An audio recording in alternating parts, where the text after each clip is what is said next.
My dad is an inquisitive man and an engineer. A man who dares to wonder, why? Why doesn't that work? Does that have to work that way? What can make this better? A thinker, tinkerer, and a fixerer. Is that a word? No matter. With the world the way it is and the energy infrastructure issues we face, my dad has pondered a solution deep into the night.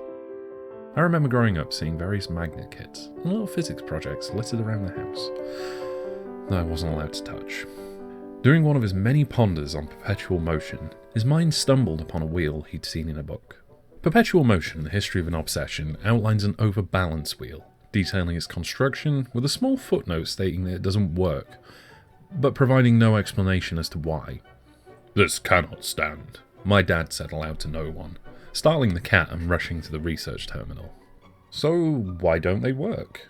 I have his findings, if you care to indulge. So strap in and grab a drink. It's long and involved. Here we go." Oh, will you shut up about that? God! Point taken. Needless to say, the research was interesting but required more. So he built his own, to discover, investigate, and maybe just solve the enigma of the overbalance wheel.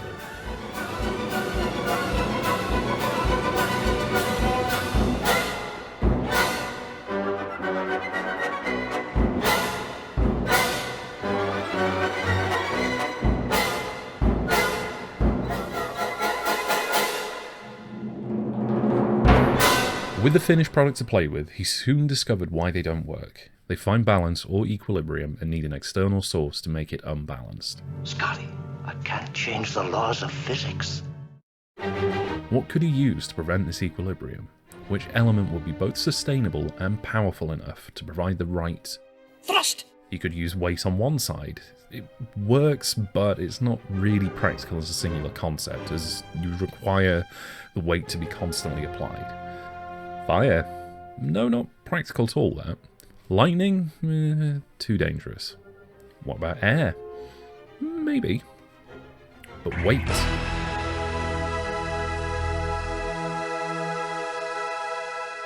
Now, this is a bit of a plug, and I want to remind you of something. Remember, we are running a competition.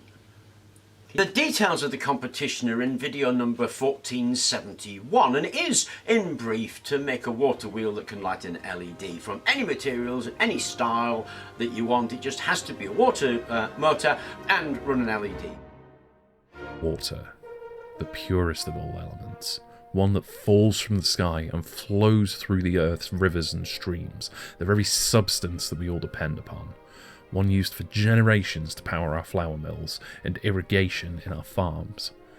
The answer was obvious, and the man behind the curtain had provided him with divine inspiration. But how to unbalance the wheel with water?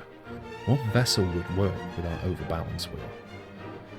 The answer came to my father while doing what he does best. Recycling. Eureka. A wine bottle cap might do the trick, and he had those in abundance. A cap full of water in a standard UK screw wine cap is about 12 grams. The idea was tested by placing pieces of wire that weighed 12 grams onto the wheel and seeing if it turned. Miraculously, it did, meaning the science was sound and one cap full of water should unbalance the wheel. Then he attached the caps at the end of each stick, ready to catch the water as it flowed into them. But how do you transfer kinetic energy into electrical energy? My dad, like all tinkering dads, has a secret. An ace in the hole, if you will. A Narnian shed standing proudly in our back garden, chocked to the brim with the broken, the unusual, the old, and the fusty. Parts flowed from the shed to create a device to fulfill this purpose. A pulley was improvised from pan lid handles and a shaft. 2 motors were discovered mounted into grommets. An elastic band was used as a drive belt and double-sided sticky tape to mount the assembly to the stand. But then doubt started to set in. What if there wasn't enough voltage? He briefly worried before divine inspiration struck once more from the shelves in front of him in the form of a compact fluorescent lamp, foraged and transformed into a jewel thief, using the ferrite ring and coiled wire, a device that would hopefully boost the meagre voltage generated from the wheel into a feast fit for an LED. It was then tested with an LED and a flat battery, approximately 1 volt. It was left attached for over a day while monitoring the voltage. Indications were good, the drop was sufficient, but over half the charge remained the next day and the LED was still powered. The idea would be to generate a small voltage with the water wheel, then have the Joule Thief amplify this to a level sufficient enough to power the LED. The only thing left to do was to set it up and for me to head round to film it. Tragedy struck at the last minute, only days away from the competition deadline. The wheel started to crumble under the immense pressure of the garden hose, pieces falling off at high speeds. Making things worse, this destructive cacophony of high-pressure fluid just wasn't enough to light up our LED. My dad's fears had been realised. Sad and dejected, we retired for the day. Lying in bed, my father pondered the day's results and failures, when suddenly a stroke of genius came to him. The shaky torch. The torch itself was powered via a simple generator of a magnet and copper coils. The rude action required to charge it pushed the magnet through the coils and generated a small current, enough to power the LED in the torch. If the torch could be rotated slowly, this process could potentially be automated. I think you can see where this is going. With haste, determination, and more parts from the shed, a second attempt was constructed, replacing the pulley and motor assembly with the torch. Success!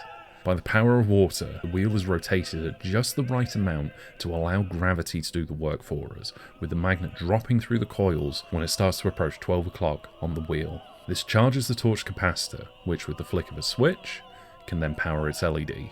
Technically, and cheekily, we think this fits a stretched definition of the competition brief of an LED powered by water. But still, fingers crossed this puts my dad in the running for a shiny new toy. Big thanks to TNT for running this competition. I hope you enjoyed our entry.